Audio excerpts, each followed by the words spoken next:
Hello, I'm Vinny Marshall, and welcome back to Liberty Bytes. As always, Liberty Bytes is part of the Think Liberty Podcast Network. You can find us on iTunes, Stitcher, Overcast, or basically anywhere you go to normally listen to podcasts.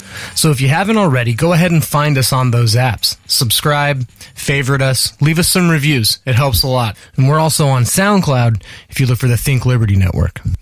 You can find our website at think-liberty.com, and if you want to find us in any of the social media spots, just search for us. If you just type in Think Liberty, I'm sure we'll pop up. I keep mentioning it and rattling off all of our different sites, and boy, it gets exhausting after a while. So, you know, if you want to find us on Twitter, just search for Think Liberty on Twitter. You'll probably find what you're looking for. Let's try that and see if that works instead of me firing off every platform that we're at. And I do want to take a minute to let everyone know that we're currently promoting a shirt of the week. So if you go to think-liberty.com/offer, it'll take you straight to an Amazon page with our $15 shirt of the week. Now, this is only for a limited time, and after this little shirt of the week promotion is over, that shirt design will then move on to be a $20 shirt. The first one we did was a pretty cool design that said liberty or death. The one that we have right now is actually kind of neat. It's Trump with an astronaut helmet on, and it says Space Force. And there's a little more color than I usually use in these designs. So head over there and check it out. think-liberty.com/offer. And that's going to have the shirt of the week. No matter when you're listening, there's probably still going to be a shirt of the week being offered, even if it's not, the Trump shirt that's mentioned in this episode. Go over there, check it out, and see if you can save some money and get yourself a rad shirt. All right, so let's just get right to the episode. Last week, we went into a little bit of how difficult things are in the family court system in California right now due to some changes that went in place on January 1st. Well, there's a lot more going on with California right now, and I'm not just talking about the fires. Now, a lot of people online have been talking about this straw ban, and, while it is a little ridiculous to use the government to ban straws, that isn't exactly a hill I'm willing to die on. I don't even really use straws that much.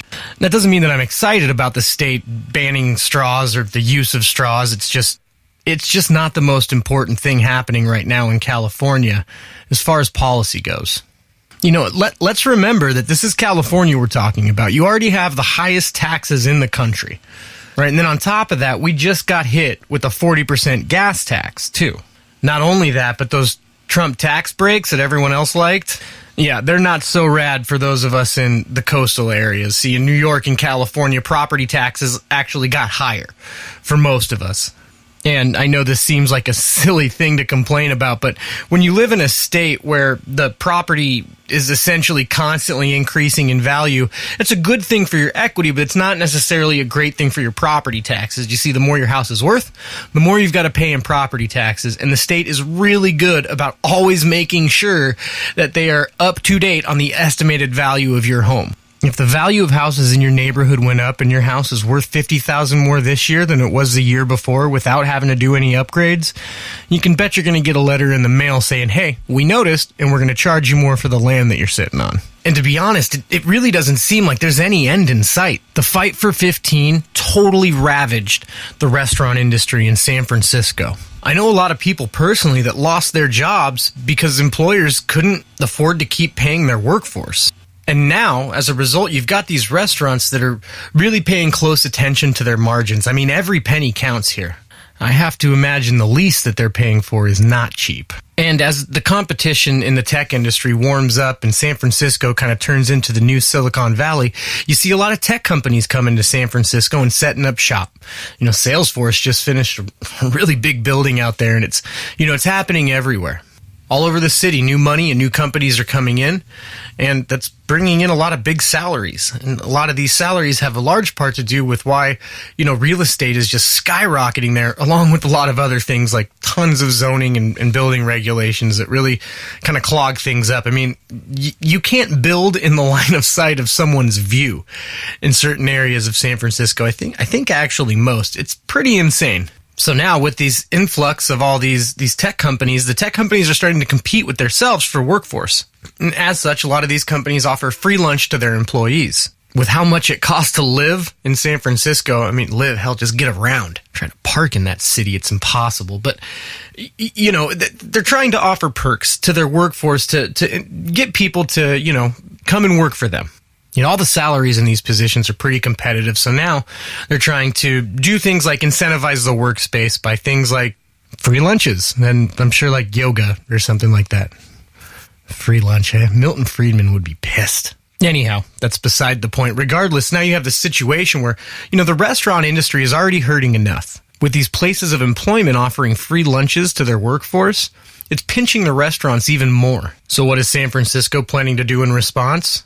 Apparently, make it so that workplaces can no longer offer free lunches to their workforce. It's like I'm reading The Road to Serfdom in real time watching this happen. The state can't stop tinkering and regulating and taxing. And it's only going to get worse. Jerry Brown just announced legislation not long ago, and I think it may have passed. I'm not sure. Someone have to keep me honest here. I'm sure someone will let me know if I got that wrong. But, I'm pretty sure it got approved, and it doesn't go into place until 2020, I believe. But it's basically a mandate that says that, every home is allowed 55 gallons of water per individual per day. And if they go over that, they're going to get hit with a fine. Now, there was this confusing thing going out, and it was being kind of shared around social media that was saying that fine was going to be $1,000. But as best I understand, the $1,000 fine actually applies to corporate entities. So that's the fine that they're going to be facing if they go over whatever their limit is. I'm sure it's not going to be the same as the household limit.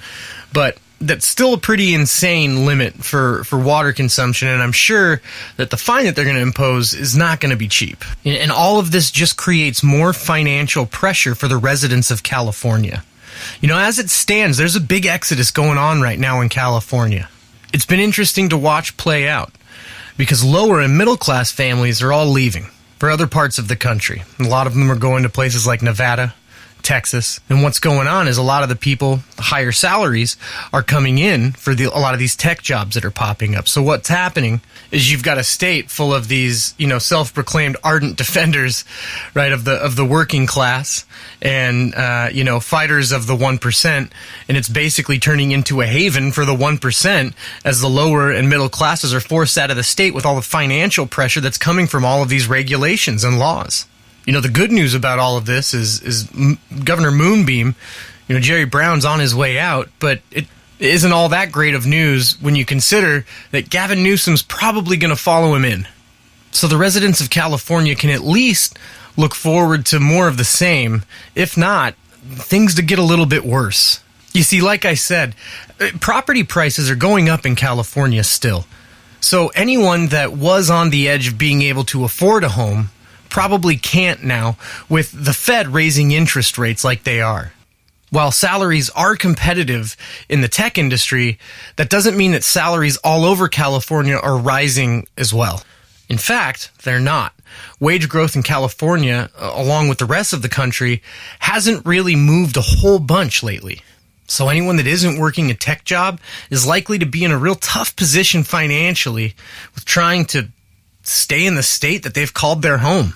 And I can't imagine that a lot of these progressive, high-salary transplants that are coming from other states are going to get in the voting booth and be inspired to vote on financially conservative policy. Now match that with a potential gubernatorial candidate who closely resembles Justin Trudeau, and something tells me in the Golden State things are going to get a lot worse before they get any better. Thanks a lot for listening, and I gotta move.